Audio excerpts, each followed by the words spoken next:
네, 이사야 오늘 13장 오늘 시작하겠습니다. 어,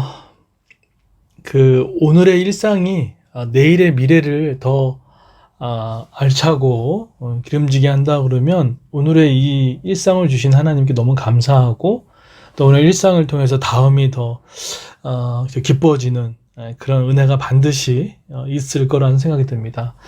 짧은 인생을 살고 짧은 목회를 하고 있지만 항상 하나님께서는 일상의 충실함을 통해서 일상을 묵묵히 걸어나가는 걸 통해서 그 다음에 문을 열어주시고 또 새롭게 열어주시는 것들을 보게 되어집니다. 지금의 일상이 게으러지면 다음의 문도 안 열리는 것을 저는 제 짧은 인생 가운데 많은 경험을 했습니다. 그래서 여러분 오늘의 이 새벽에 이 아침에 이 말씀 또 여러분이 하는 기도 또 우리가 직장 생활을 하면서 하는 일들 비록 버겁고 또 버티기 어려고 쉽지 않고 할지라도 매일 반복되는 그 일상 가운데 그 다음에 반드시 새로운 문이 열릴 거라고 믿습니다. 그런 은혜가 있기를 소망합니다.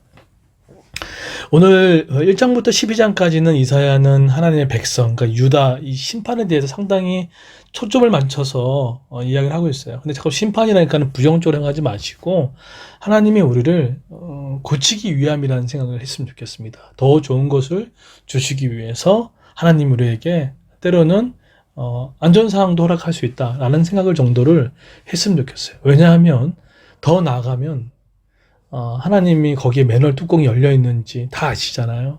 그렇기 때문에 멈춰서는 방법이라는 생각들을 저는 갖습니다. 그러고 나서 오늘 13장부터 23장까지는 계속해서 그 초점이 누구한테 뻗어가냐면 열방, 그러니까 세계 안 믿는 나라를 향해서 뻗어갑니다. 이사야를 통해서 이사야 기자가 뭘 얘기하고 싶었을까요? 근데 그 틀려보면은 하나님의 이런 이끄심, 인도하심이 교회를 믿는 사람들만 있는 게 아니라 세상을 통치하시는 하나님이 이끌어간다는 거예요. 어떻게 이끌어갈까요? 그들은 모르죠. 지금 세워진 대통령이든 국회의원이든 대기업의 총수든 회사의 간부든 공무원이든 사실은 하나님께서 그거 세우지 않았으면 세울 수 없는 사람들이고 또 하나님께서 그들을 통해서 일을 맡기시고 운행해 나가십니다. 그러면 하나님께서 그러니까 교회를 통해서 하는 통치의 방법과 하나님의 통치의 방법이 다르지 않습니다. 근데 오늘 어떻게 그걸 간접적으로 알 수 있냐면 하나님께서 오늘 바벨론을 아주 이거 뭐라고 표현할까요? 아주 그냥 바벨론을 거의 풍지박살 내죠. 그런데 어떻게 일하실까 봤을 때 하나님께서 첫 번째는요. 오늘 1절에 보십시오. 1절에 보시게 되면 이렇게 나옵니다. 1절에 보시게 되면 아모스의 아들 이사야가 바벨론에 대하여 받은 경고라라고 이렇게 표현합니다. 사실 바벨론은 세속을 상징하죠. 그러니까 우리의 얘기로 한다 그러면 하나님을 대적하고 세속적인 힘을 의지하는 폐역한 영혼으로 상징되기도 합니다. 그리고 또 한편으로 이 바벨론은 말 그대로 역사의 한 나라의 축이었습니다. 누구도 이 바벨론이 무너질 거라는 생각을 할 수도 없었고 이 바벨론의 영광과 그 위력은 엄청났죠. 근데 오늘 이 바벨론을 향한 하나님의 마음이 누굴 통해서 왔습니까? 이사야, 아모스 아들 이사야를 통해서 받았다는 거죠. 여러분 이게 너무 중요합니다. 저를 포함해서 믿는 자들은요 이렇게 여쭤봐야 돼요. 하나님, 이 가정을 향한 하나님의 경고와 때로는 하나님께서 말씀하고 싶은 뜻이 무엇인지를 받으셔야 되고요. 우리가 이 말씀을 받는다고 하잖아요. 그리고 하나님, 우리의 미래에 하나님이 어떻게 말씀하신지를 받아야 되고요. 또한 하나님, 우리 자녀들에 대해서 어떻게 할 것인지 받아야 되고요. 받는 존재들입니다. 하나님의 인도하심 받는 게 뭘까요? 하나님께서 성령의 감동으로 때로는 말씀을 통해서 사람을 통해서 겹쳐주시는 말씀을 통해서 때로는 그것이 계속해서 이렇게 변화를 추구했으면 좋겠다 쪽으로 갈 수도 있고 멈췄으면 좋겠다는 수도 있고 때로는 우회했으면 좋겠다는 얘기도 있고, 때로는 잠깐 손을 놔라 라고 할 수 있는 것입니다. 이럴 때 다양하게 각자 그 상황에 맞게끔 하나님께서 우리에게 부으는 거죠.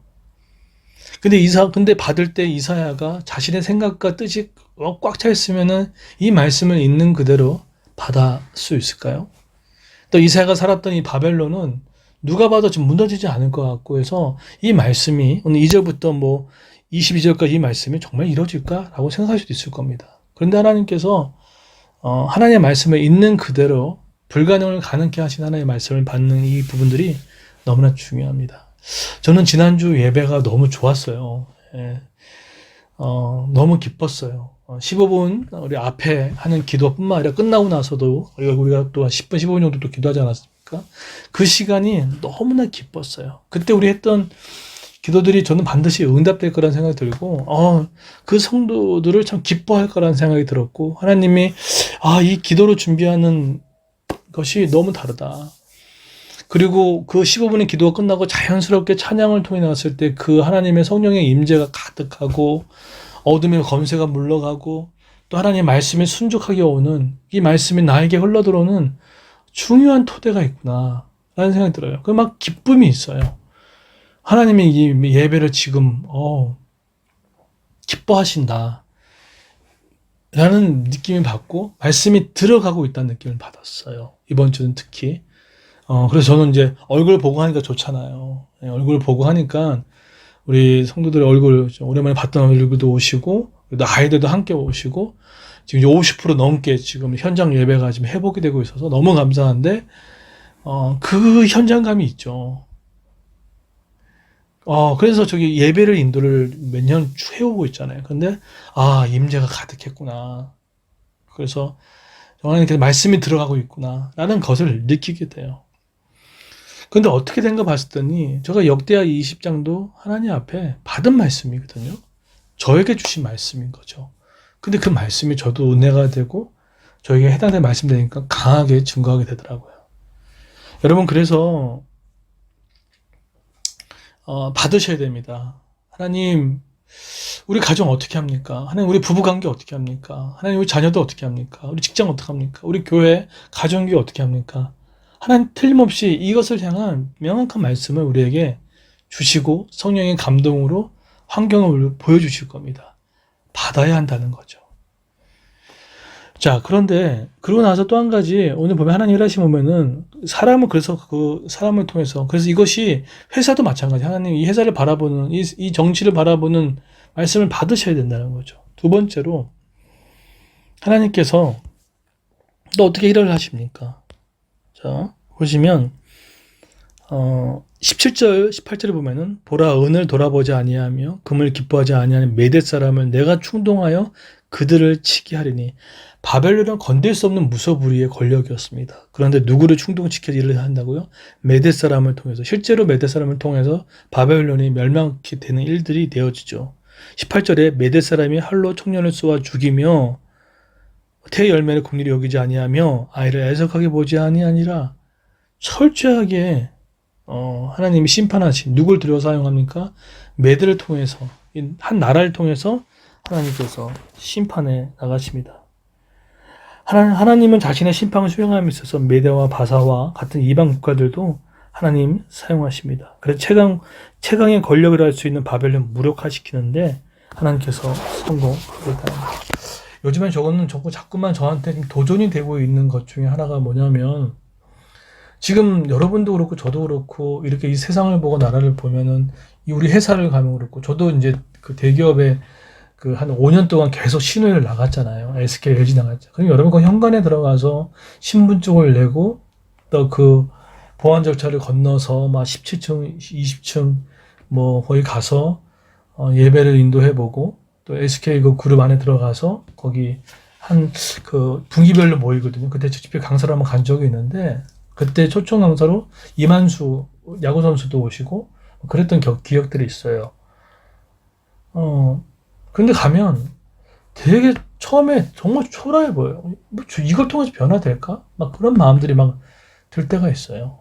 그런데 그렇게 들어가서 그 회사 안에 신우의 100명, 200명이 모여서 함께 정말 함께 기도하고 또 신뢰에 흩어졌던 신뢰를 통해서 기도하는 거 보면서 이런 자료를 통해서 하나님께서 변화시키시는구나 라는 생각들을 하게 됩니다. 그때 제가 기억했던 기도가 있어요. 하나님, 우리 상무님을 비롯하여 임원진들에게 리더십을 주시고 세계 정세를 잘 파악하시는 지혜를 주시고 리더십을 달라고 하는 기도들이 있었던 것 같아요. 그래서 실제로 정말로 그게 이전돼가지고 열리는 경우도 많이 봤고요. 하나님께서는 사람을 통해서도 일하시고요. 때로는 다른 국가를 통해서 다른 국가를 또 경계하고 훈계하는 일까지도 하신다는 겁니다. 그래서 여러분 자신감이 있어야 될 것 같아요. 정치와 경제와 사회 문화 가운데 모든 법령과 정책과 이 모든 것들이 악하고 사람들을 괴롭혀지고 하는 정책이라면 하나님은 어떤 상황을 통해서라도 그것을 무력화시키실 겁니다. 오늘 성경이 그 이야기를 하고 있잖아요. 그래서 여러분 직장 안에서 불이한 영역들, 또 여러분 가정 안에서나 아니면 여기 주변의 환경 가운데 불이한 영역들이 있잖아요. 약속을 지키지 아니하고 신뢰를 주지 아니하고 또 그 꼼수로 모든 정책을 위반하는 모든 부분을 통해서 서민들이 또 어려워해지고 막 그런 부분들이 있잖아요. 여러분 그런 부분들이 보시고 나면 그 부분을 놓고 하나님께서 매대를 통해 다스려달라고 기도하셔야 됩니다. 그게 공적 신앙입니다. 우리 가정의 축복과 교회가 되어지는 것도 중요하지만 결국 그것도 잘 돼야 우리가 있는 거거든요. 요즘에 자꾸 하나님은 저한테는 그런 기도를 자꾸 훈련시키시는 것 같아요. 그래서 저희가 이런 걸 보면서 하나님 들어 사용해달라고 악한 지도자가 있거나 무능력한 지도자가 있거나 저도 그런 상황이 될 수 있겠지만 하나님께서 사람을 통해서 환경을 통해서 하나님 해결해 주십시오. 더워서 서민들이 눈물을 흘리지 않게끔 해주십시오. 사회적 약자가 혜택을 더 돌아갈 수 있게끔 해달라고 그런 기도는 그렇게 사용되어야 되죠. 기도가 어떻게 사적인 용도로 사용만 될 수 있겠습니까?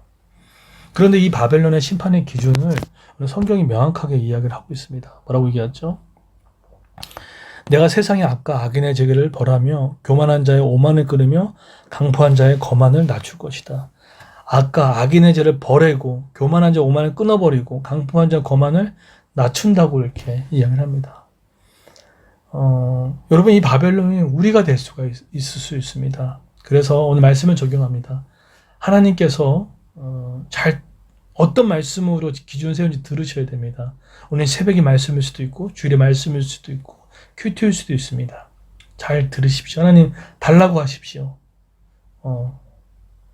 마음이 어지러울 때는 그걸 다 멈추고 하나님의 말씀을 들어가 보려고 하셔야 됩니다. 두 번째로 매를 통해서 하나님이 바벨론 명하셨던 것처럼 악하고 또 내 내면의 악화, 또 외적으로 흘러나는 악화, 또 여러분 회사 안에서 또 이 정치와 경제와 뉴스를 바라보면서 악하다고 하는 영역들 가운데 하나님 매를 통해 들어 사용해 달라고 그 일하심을 봤으면 좋겠어요.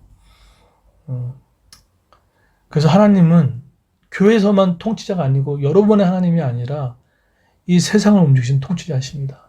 그분을 믿으며 나가길 소망합니다. 우리 아버지 얼마나 크신데요. 크신 하나님이 우리 아버지신데요. 우리 하나님의 아버지가 얼마나 많은 걸 소유하고 계시고 많은 능력을 갖고 계시고 못하실 것이 없습니다. 이 하나님을 느끼고 싶으니까 전능자 앞에 계속 붙어 있으십시오. 찬양으로 오십시오. 여러분 이 기도로 오십시오. 말씀을 계속 틀어놓고 들으십시오. 그런 은혜가 있기를 예수님으로 축원드리겠습니다.